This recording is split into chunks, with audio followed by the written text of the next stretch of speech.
Hello दोस्तों, आज से 9 वर्ष पहले फ्रांस के आल्प्स पर्वत में एक भयानक और दिल को दहला देने वाला दुर्घटना पेश आया था। ये विमान दुर्घटना था। इस वीडियो में हम आपको बताएंगे कि ये दुर्घटना कब, कैसे और कहां पेश आया और कितने लोग मारे गए इस दुर्घटना में। इस घटना का मुख्य कारण क्या था।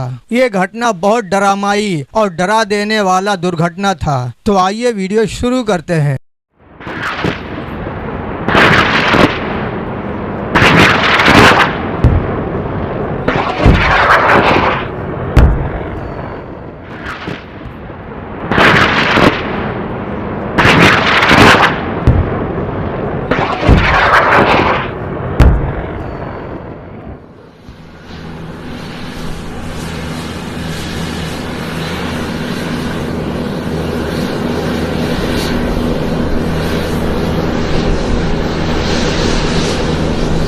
जर्मन विंग्स फ्लाइट 9525 का दुर्घटना जो 24 मार्च 2015 को पेश आया, विमान इतिहास की सबसे अलमनाक घटनाओं में से एक समझा जाता है। ये घटना और भी भयानक था क्योंकि ये एक आत्महत्या घटना थी जिसमें विमान के सह पायलट एंड्रियाज लुबिट्ज ने जानबूझकर विमान को फ्रांस के आल्प्स पर्वत में गिरा दिया। इस दुर्घटना में विमान में सवार सभी 150 लोग मारे गए, जिनमें 144 यात्री और अमले के 6 एयरक्राफ्ट शामिल थे। जर्मन विंग्स फ्लाइट 9525 बार्सिलोना से डिसेल्डोर्फ की उड़ान पर थी। उड़ान के पहले भाग में सब कुछ नॉर्मल था, लेकिन जब मुख्य पायलट कॉकपिट से बाहर गया तो सह पायलट लोबिट्ज ने कॉकपिट का दरवाजा लॉक कर दिया और ऑटो पायलट के इस्तेमाल करके विमान की ऊंचाई कम करनी शुरू कर दी। मुख्य पायलट और अन्य कर्मचारियों ने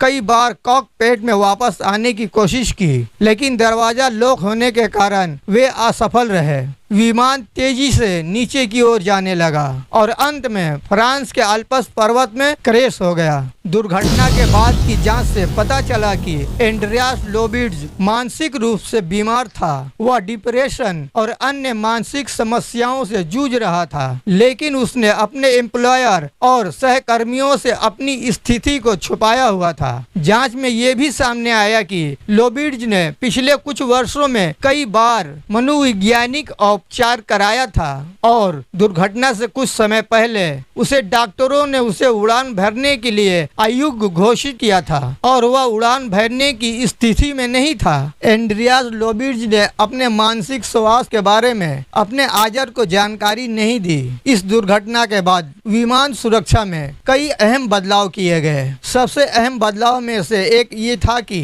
कॉकपिट में हमेशा 2 लोगों की मौजूदगी सुनिश्चित करने के लिए नए नियम बनाए गए। इसका मकसद यह था कि अगर किसी पायलट को अचानक सेहत से जुड़ी समस्या होती है या जानबूझकर कोई गलत कदम उठाने की कोशिश करता है तो दूसरा व्यक्ति उसे रोक सके। इसके अलावा पायलटों की मानसिक स्थिति की निगरानी के नियमों में भी सुधार किया गया और विमान कंपनियां अपने पायलटों की मानसिक और शारीरिक सेहत पर अधिक ध्यान देती हैं। इससे यह सुनिश्चित किया जा सके कि कोई भी पायलट मानसिक रूप से स्थिर होने पर उड़ान न भर सके। ये घटना एक बहुत बड़ी समाजी और अखलाकी बहस को जन्म देता है। क्या मानसिक स्वास्थ्य समस्या से जूझ रहे लोगों को विमान जैसी अहम और जिम्मेदारियों वाले काम सौंपी जानी चाहिए? ये दुर्घटना ने मानसिक स्वास्थ्य के मुद्दों को मुख्य आधार में लाने का काम किया। इसकी वजह से मुआशरा में इस बात पर ज्यादा तवज्जो दिया जाने लगा कि मानसिक बीमारियों में मुब्तला लोगों की देखभाल और इलाज कैसे किया जाए। जर्मन विंग्स फ्लाइट 9525 की आत्महत्या दुर्घटना एक दिल दहला देने वाली घटना थी, जिसने न सिर्फ 150 अफराद की जानें ले ली बल्कि विमान उद्योग और मुआशरे के लिए भी संगीन सवालात खड़े कर दिए।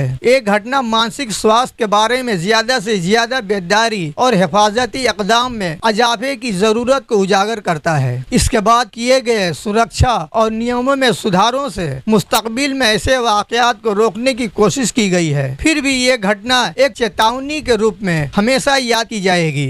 मानसिक स्वास्थ्य को नजरअंदाज करना कितनी संगीन सानहात का कारण बन सकता है। तो दोस्तों, ऐसे ही मालूमाती वीडियो के लिए मेरे चैनल को सब्सक्राइब करें। धन्यवाद।